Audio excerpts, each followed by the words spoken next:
हाय दोस्तों। क्या है कि हम लोग पहले जो वीडियो था उसमें हम चैप्टर के बारे में क्या पढ़ना है वो सारे हम फंडा समझ लिए थे। जितने भी फंडा था हम फंडा समझ लिए थे। अब क्या है कि इसमें क्या फंडा हम लोग जो समझे थे, आप अगर नहीं देखे हैं तो पीछे आप जाकर देख लीजिएगा वो क्या फंडा था उसमें। ओके, तो देखते हैं इसमें क्या है कि चैप्टर का तो नाम है पदार्थ, धातु और अधातु। पदार्थ की धातु और अधातु दो टाइप से धातु होते हैं, पदार्थ होते हैं धातु और अधातु। इनमें से आपको क्या है, आप लोग एल्युमिनियम, तांबा आदि जैसे कुछ पदार्थों को परिचित हैं। कुछ पदार्थों सारणी 4.1 में दिया गया है। ओके, यानी कुछ ऐसे सारणी में आपको 4.1 में कुछ ऐसा वस्तु है जिसको दिया गया, मतलब तांबा, एल्युमिनियम, लोहा जैसे धातु है, पदार्थ है। तो पदार्थों का दिखावा और कठोरता, देखिए इसमें दिखावा और कठोरता कैसा होगा उसी के अकॉर्डिंग इसमें आपको भरना है। आयरन, आयरन का मतलब क्या होता है छोटू? आयरन का मतलब होता है लोहा। ठीक है, तो लोहा का दिखावा कैसा होता है? कठोर होता है, चमकदार होता है या कठोर होता है, और बहुत कठोर या बहुत कम, बहुत कठोर या नहीं। ठीक है, तो इसमें अब क्या होता है आप बताइए। तो लोहा कैसा होता है? चमकदार होता है, दिखावा में क्या होता है? लोहा की चमक होती है। इसे क्या होता है? कठोर होता है, तो इसमें लिखेंगे कठोर होता है। ओके, इसमें लिखेंगे दिखावा में ये चमकदार होता है। इसमें क्या लिखेंगे? कठोरता में ये होता है, लोहा क्या होता है? कठोर होता है। कोयला, कोयला क्या चमकदार होता है कि निष्प्रभ होता है? तो कोयला जो होता है निष्प्रभ होता है, निष्प्रभ होता है। और कोयला की कठोरता कठोर होता है कि नहीं होता है? तो बहुत, यानी कोयला जो होते हैं बहुत कठोर नहीं होते हैं। ये क्या हो गए? नहीं होते, कोयला बहुत कठोर नहीं होते हैं। सल्फर, इन सल्फर भी क्या होता है? सल्फर भी क्या होते हैं? चमकदार नहीं होते हैं। सल्फर जो होते हैं निष्प्रभ होते हैं, और ये भी क्या होते हैं? कठोर नहीं होते हैं। एल्युमिनियम, एल्युमिनियम चमकदार होता है बाबू। एल्युमिनियम में क्या लिखिएगा? चमकदार होते हैं। और ये भी क्या होता है? एल्युमिनियम क्या होते हैं? कठोर होते हैं। एल्युमिनियम भी क्या होते हैं? कठोर होते हैं। कॉपर, तांबा, ठीक है, तो कॉपर या तांबा क्या होते हैं? ये भी क्या होते हैं? चमकदार होते हैं, और ये भी क्या होते हैं? कठोर होते हैं। जो आप तांबे के बर्तन देखे हुए हैं ना, कठोर होते हैं ना। चलिए, तो आगे आप देखते हैं। देखिए इसमें क्या है, क्या आप उन पदार्थों के नाम बता सकते हैं? आपको जो लॉजिक में लिखा गया है, आप लॉजिक को ज़रा ध्यान दीजिए। क्या दिया है?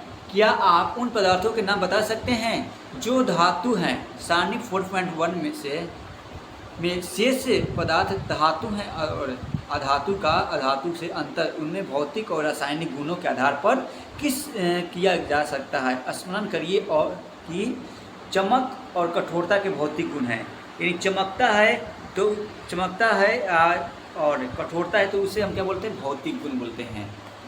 ठीक है, तो धातु की यहाँ पर पहले आपको यहाँ पर मिला कि धातु को भौतिक गुण के आधार पर, यानी पदार्थ को क्या है? भौतिक गुण के आधार पर दो भागों में बांटा जा सकता है। हमने क्या पढ़ा अभी? जरा ध्यान देना छोटू, मेरे प्यारे दोस्तों, कि जो कि आप देखें कि पदार्थ जितने भी मैटर हैं उनको दो भाग में विभाजित कर दिया गया है। ठीक है, किसके आधार पर? भौतिक गुण के आधार पर, कठोरता और चमक के आधार पर दो भागों में विभाजित कर दिया गया है, धातु और अधातु में। ठीक है, चमक और कठोरता के आधार पर धातु को दो भागों में विभाजित कर दिया गया। पदार्थ को दो भागों में विभाजित कर दिया गया, एक धातु और दूसरा अधातु। ओके, तो धातु और अधातु के भौतिक गुण देखिए क्या बताया गया है।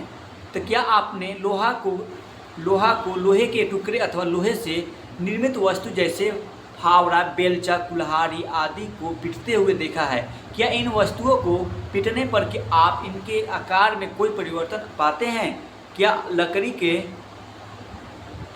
के लट्ठे की पीटने पर भी वैसे ही परिवर्तन होता है? देखिए, आपको क्या बताया जा रहा है कि आपको लोहा या एल्युमिनियम को जो धातु है वाले रहते हैं, कुछ ऐसे धातु होते हैं जो को लोहे या एल्युमिनियम है, उसको हथौड़े से जब पीटते हैं, जब लोहार देखें ना, लोहार जिससे बोलते हैं कि जो कि लोहे की औजार बनाते हैं, लोहे की काम धाम करते हैं। ठीक है, बट तो वो क्या करते हैं, लोहार जो होते हैं, लोहे के ऑब्जेक्ट, जितने भी लोहे के पदार्थ होते हैं, लोहे के पदार्थ को क्या करते हैं, लोहे हथौड़े से पीट करते हैं। तो हथौड़े से पीटते हैं तो क्या होता है, उसकी आकृति में चेंजिंग आ जाती है। ये पतली चादर के रूप में बदल जाएगा। ज़्यादा पीटेंगे तो क्या हो जाएगा, पतली चादर के रूप में बदल जाएगा। कम पीटेंगे तो यानी उससे पीट कर दूसरा रूप में कन्वर्ट कर देता है लोहार जो होते हैं। तो जो लोहार होते हैं, जो भी ऑब्जेक्ट को पीटते हैं और पीट कर उसके पतली चादर या उसके शेप में यानी आकृति में परिवर्तन ला देते हैं, उससे हम बोलते हैं बाबू धातु। एकदम याद कर लीजिएगा, उससे हम क्या बोलेंगे, धातु बोलेंगे। और जबकि हम लकड़ी के जो हत्थे हो गए, लकड़ी के जो भी पदार्थ हो गए, अगर उसे हम हथौड़े से पीटेंगे तो उसकी आकृति में तो चेंजिंग आएगा, लेकिन वो उस टूट कर छोटे छोटे अणु में क्या हो जाएगा, बिखर जाएगा। ठीक है, अगर हम क्या बोलते हैं, लकड़ी हो गए तो उसको हम क्या बोलते हैं, अधिक दाब से अगर हम उससे पीटते हैं तो क्या हो जाएगा, छोटे छोटे टुकड़ों में क्या हो जाएगा, विभाजित हो जाएगा। मतलब छोटे छोटे अणु में टूट फूट जाएगा। लेकिन ऐसे धातु जो होते हैं वो नहीं टूटते हैं। तो यहाँ से आपको समझ में आ गया धातु और अधातु। यहाँ पर कुछ क्रियाकलाप करके दिया गया है। क्रियाकलाप में क्या किया गया है, एक लोहे की कील, एक कोयले का टुकड़ा, एक मोटे एल्युमिनियम तार का टुकड़ा और एक पेंसिल लेड लीजिए और लोहे की कीले लेकर उसे हथौड़े द्वारा पीटिए और परंतु ध्यान रहे कि इस प्रक्रिया में आप स्वयं को चोट न पहुंचा लें। जोर से पीटने का प्रयास करिए, एल्युमिनियम के तार पर भी जोर से चोट करिए और इसी प्रकार का प्रक्रम कोयले के टुकड़े और पेंसिल लेड के साथ भी करिए। अपने प्रेक्षण को सारणी 4.2 में रिकॉर्ड करिए। देखो बाबू, इसमें क्या कहा, कुछ तो नहीं क्या है।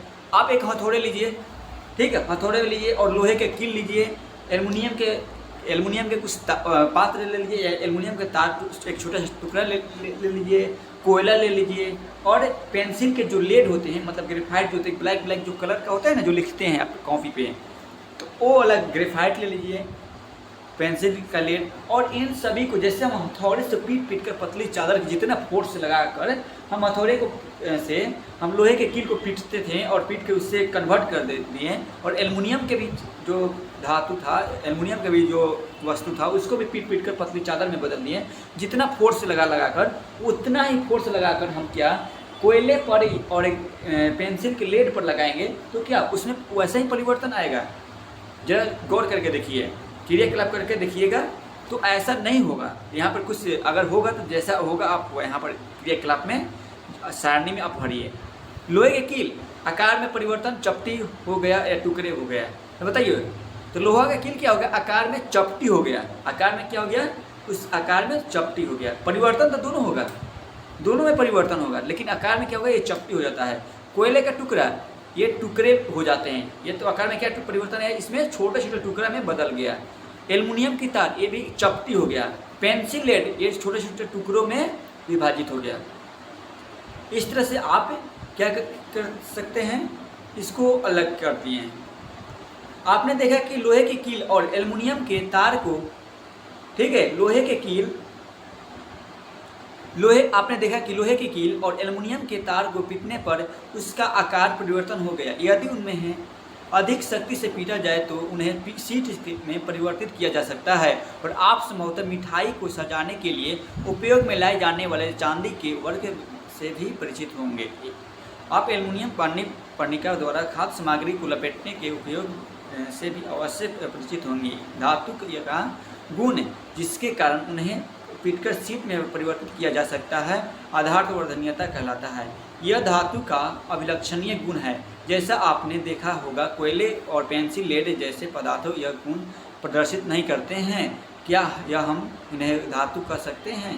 क्या आप बिना प्लास्टिक या लकड़ी के हत्थे वाले गर्म धातु को पात्र को स्वयं को बिना आघात पहुंचाए पकड़ सकते हैं? शायद नहीं। देखिए यहाँ पर क्या हुआ, यहाँ तक पहले समझ लेते क्या होता है।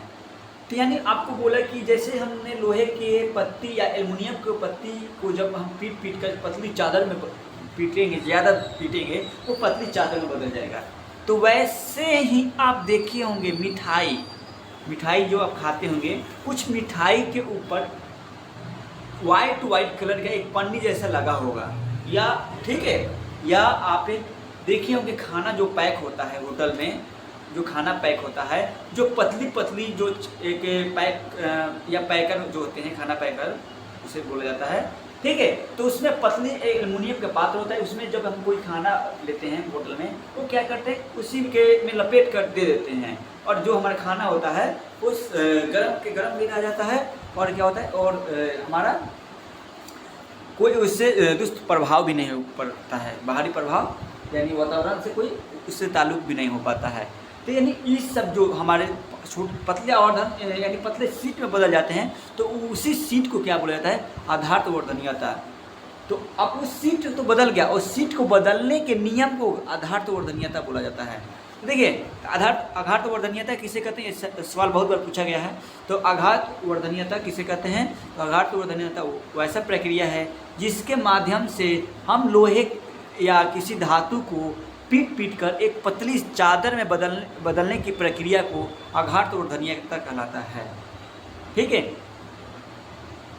तो आघात वर्धनीयता तक हम सीमित रखते हैं, अगले टॉपिक में इससे हम आगे बातें करेंगे, ओके। तो आघात वर्धनीयता के बाद आगे हम लोग अगला वीडियो में हम करेंगे, इसके बाद जिक्र करेंगे ये कैसे विद्युत का चालन करते हैं, ये गर्म कैसे होते हैं, कौन गर्म नहीं होते हैं, ये सारे जो टॉपिक है हम लोग अगले वीडियो में हम लोग सही से कर लेंगे, ओके।